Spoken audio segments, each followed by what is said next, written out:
దృష్ట్యా చంద్రబాబు గారి నోటీసులో లేకుండా బీజేపీ తరఫున నేను పోటీ చేస్తానని సుజనా చౌదరి గారు చెప్పడం అనేది జరగదు.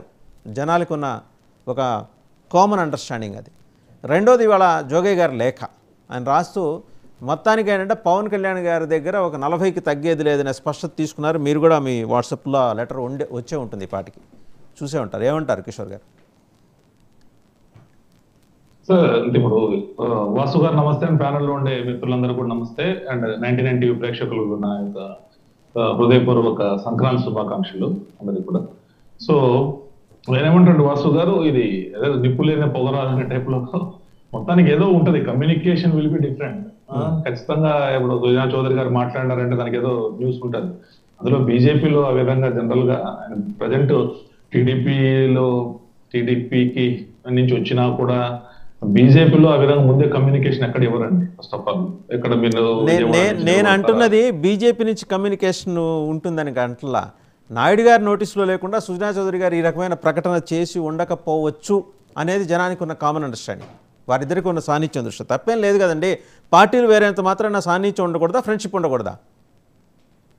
ఖచ్చితంగా వాళ్ళిద్దరికీ మంచి యాక్సెస్ ఉందనే విషయం అందరికి తెలుసు. ఇదేం కొత్త కాదు నా ఉద్దేశము. ఖచ్చితంగా బీజేపీలో వచ్చినప్పుడు నుంచి కూడా ఎప్పుడు కూడా మేము చంద్రబాబు నాయుడు గారు ఇచ్చేసి టార్గెట్ చేసి మాట్లాడిన సందర్భాలు ఎక్కడ మనం చూడము. సో పొలిటికల్ గా ఎట్లైనా మేబీ సాఫ్ట్ కార్నర్ ఉండొచ్చు, ఆయన పార్టీ నుంచి వచ్చినారు కాబట్టి, లేకపోతే ఆయన ఒక రాజకీయంగా ఆయనకు ఎలివేషన్ ఇచ్చినారు కాబట్టి 2 సార్లు రాజ్యసభ ఇచ్చి ఇవన్నీ కూడా ఉండొచ్చు. దాన్ని ఏమేమి మనము కొట్టివేసే అంశం అయితే కాదు.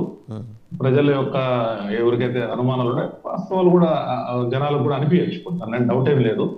సో చంద్రబాబు నాయుడు గారు కూడా ఇప్పుడు నేను ఏమనుకుంటున్నానంటే కేశినేని నాని గారు వెళ్తే ఖచ్చితంగా ఒక రాజకీయ వ్యూహంలో భాగాలు కూడా ఉంటాయి. ఎందుకంటే ఆయన ఇప్పుడు బయటికి వెళ్ళి గెలిచినాడు అనుకోండి, ఆయన హీరో అవుతారు జనరల్ గా మాట్లాడతాం, టీడీపీని ఎదిరించి గెలిచినాడు అనేసి. సో ఖచ్చితంగా వీళ్ళు సర్వశక్తులు ఒడ్డి ఆయన ఎట్లయినా ఓడిపోయేటట్టు చేయాలని ప్రయత్నాలు కూడా చేస్తారు. వాళ్ళు వైసీపీకి క్యాండిడేట్ అయినప్పుడు ఖచ్చితంగా ఓడియాలని ప్రయత్నం చేస్తారు. ఇంకా తమ క్యాండిడేట్ వెళ్ళి అక్కడ గెలిచాడంటే ఇంకా that will give a very very bad signal కదా ఎంటైర్ రాష్ట్రంలో ఫ్యూచర్. ఇవన్నీ అటుంచితే అసలు ప్రధానమైన సందేహం ఏంటంటే పాపం ఊరించి చిన్ని గారిని తీసుకొచ్చేశారు. చిన్ని గారిని రేపొద్దున ఒకవేళ పొత్తు కుదిరితే పొత్తులో భాగంగా మరి చిన్ని గారి కన్నా ఆర్థికంగా బలవంతుడు, ఆ మాటకు వస్తే నాని గారి కన్నా బలవంతుడు ఆర్థికంగా సుజనా చౌదరి గారిని నుంచోబెడితే చిన్ని గారికి హ్యాండ్ ఇచ్చినట్టే కదా. ఇంత కష్టం పడి పాపం ఆయనకు సీట్ లేకుండా పోతుందేమని ఒక ఆందోళన, నాయుడు గారి అవసరాల దృష్ట్యా ఆ రకమైన మార్పులు చేస్తారని ఒక అనుమానం, ఇవి తెలుగుదేశం క్యాడర్స్లో ఉన్నాయని నేను చెప్పేది. ఖచ్చితంగా ఉంటుంది. ఇప్పుడు అలయన్స్ లో వచ్చినప్పుడు ఖచ్చితంగా ఒకవేళ మేబీ రకరకాల ప్రయత్నం ఏమైనా కేసీనేని నాని గారు ఏమైనా పొమ్మనకుండా పొగబెట్టారా అంటే చిన్ని గారని, జస్ట్ గివింగ్ ఏ స్పెక్యులేషన్, చిన్ని గారి ద్వారా చిన్ని గారి టికెట్ ఇస్తామని మెసేజ్ ఇస్తూ కేసీనేని నాని గారి సొంతంగా బయటకు వెళ్ళిపోయేటట్టు ఏమన్నా ఇచ్చారనేది ఒకసారి ఆలోచించాల్సింది ఒకటి. రెండోది, ఇప్పుడు ఒకవేళ పొత్తులో భాగంగా ఒకవేళ సుజనా చౌదరి గారికి మీరు అనుకున్నట్టు స్పెక్యులేషన్ ప్రకారం కానీ ఉన్న స్పెక్యులేషన్ నేను మీతో షేర్ చేశాను, నాకు ఏం లేవు. లేదు, ఆ స్పెక్యులేషన్ ప్రకారమే ఇస్తే దట్ ఈస్ అగైనే కదా మళ్ళా కేసీనేని వాళ్ళ కుటుంబంలో ఇది పెట్టేసి, కాకపోతే ఏమైనా అసెంబ్లీ టికెట్ ఏమైనా ఇస్తారో లేకపోతే ఏదో ఈ will be accommodated in different way ఉండొచ్చు, తెలియదు నాకు తెలిసి. సో ఆ విధంగా ఉండొచ్చు. రాజకీయాల్లో ఈ అడ్జస్ట్మెంట్లు ఇవన్నీ లాస్ట్ మూమెంట్ లో ఖచ్చితంగా ఇప్పుడు పొత్తు ధర్మం అని రకరకాలుగా చేసేదానికి అవకాశాలు ఉన్నాయండి, అలా డౌట్ ఏం లేదు. దాంతోపాటు జోగయ్య గారి లేఖ, తాజా లేఖ మీద ఏమంటారు? మొత్తానికి ఎవ్వరు తేలేని క్లారిటీ జోగయ్య గారు తీసుకొచ్చేసారు. చాలా ఆయనైతే లెట్లుగా పవన్ కళ్యాణ్ గారు ఎంబడి పడినట్టే లెక్క. వారానికి 2 లెటర్స్ రాసేసి ఆయన ఉక్కిరి బిక్కిరి చేసి మొత్తానికి కలిసిన తర్వాత ఒక క్లారిటీ తెచ్చుకున్నారు.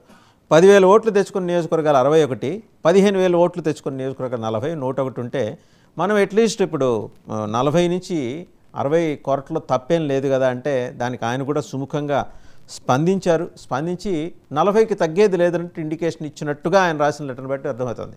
అలాగే పవర్ షేరింగ్ విషయంలో కూడా జన సైనికుల గౌరవానికి అలాంటి భంగము కలగదు. 2.5 years ముఖ్యమంత్రిగా పవన్ కళ్యాణ్ గారు ఉండాలని జన సైనికులు ఎలా ఆకాంక్షిస్తున్నారో వారి గౌరవానికి భంగం కలగదు అని హామీ ఇచ్చారు. ఎందుకంటే ఈయన ఇన్సిస్ట్ చేసిన ఆ పాయింట్, అటువంటి హామీ ఇస్తేనే ఓటు ట్రాన్స్ఫర్ అవుతుంది జనసేన ఓటు తెలుగుదేశానికి అని స్పష్టంగా చెప్పారు. సో 2 మేజర్ డెవలప్మెంట్స్ ఈ కపుల్ ఆఫ్ డేస్లో జరిగినాయి. వాసు గారు, నేను ఏం చెప్తున్నానంటే, ఒకవేళ అలయన్స్ అయింది అనుకోండి, ఎక్కడ కూడా విన్ విన్ సిచ్యుయేషన్ ఉండాలి. Should not be win lose. నేను విన్ అవ్వాలి, నువ్వు లూజ్ కావాలనే పద్ధతిలో ఎక్కడ జరగదండి. ఇప్పుడు మనం కూడా చాలా సార్లు, గతంలో కూడా ఎన్నో సార్లు డిస్కస్ చేశాము. తెలుగుదేశం పార్టీ కూడా చాలా త్యాగాలకు సిద్ధం కావాలి అనేది పాయింట్. ఇప్పుడు వాళ్ళు కామన్ ఎజెండా ఏంటి? జగన్మోహన్ రెడ్డి గారిని దూరంగా పెట్టాలి, జగన్మోహన్ రెడ్డి గారి పరిపాలన దూరంగా పెట్టాలి అనేది అజెండా. దానికోసం అన్నప్పుడు ఖచ్చితంగా త్యాగాలు కూడా చేయాల్సి వస్తుంది కదా. ఇప్పుడు మనం ఎన్నోసార్లు డిస్కస్ చేసాం, బీహార్ లో బీజేపీ అలయన్స్ లో ఉన్నప్పుడు ఎలా త్యాగం చేసి బీజేపీ తక్కువ సీట్లకు కంటెస్ట్ చేసింది. we have discussed a number of times.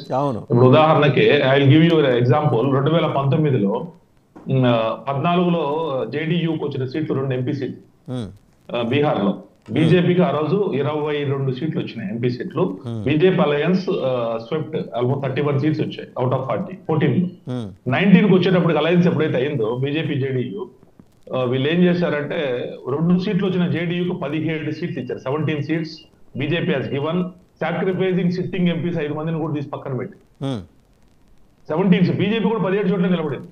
Equal partnership అనే పద్ధతులు. సో ఇక్కడ ఈక్వల్ అని చెప్పలేకపోవచ్చు కానీ, బట్ ఖచ్చితంగా మీరు అనేది ఏంటంటే అక్కడ బీజేపీ చేసిన త్యాగాల్ని నుంచి స్ఫూర్తి తీసుకుని నాయుడు గారు ఇక్కడ త్యాగం చేయాలని జనసేనకి, అంతేనా? ఖచ్చితంగా అలా చేస్తేనే ప్రజలు, ఇప్పుడు జనసేన కేడర్ కూడా నమ్మాలి కదా.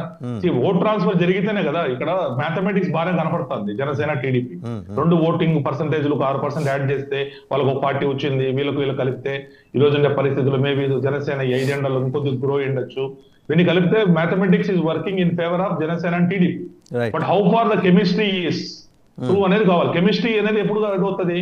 ఖచ్చితంగా టైం ముందే డిస్కస్ చేయాలా, వాళ్ళ సమన్వయ కమిటీలు వేసుకోవాలి, ఎక్కడికక్కడ కన్సాలిడేషన్ చేసుకుంటేనే అవుతుందండి.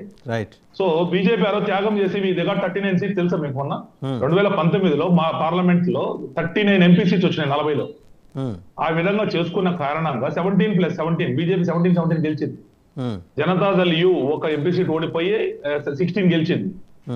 రామ్ విలాస్ పాస్వాన్ వాళ్ళ party Lok Janshakti party 6 MPs, total 39. BJP ఒక మన జనతాదళ్ యు ఒక ఎంపీ సీట్ ఓడిపోయింది, అది కాంగ్రెస్ గెలుచుకుంది. సో అలాగా జరిగింది. So there will be vote transfer. కార్యకర్తల్లో కూడా ఒకరికొకరు సర్లేదబ్బా మాకు అన్యాయం జరగడం లేదు.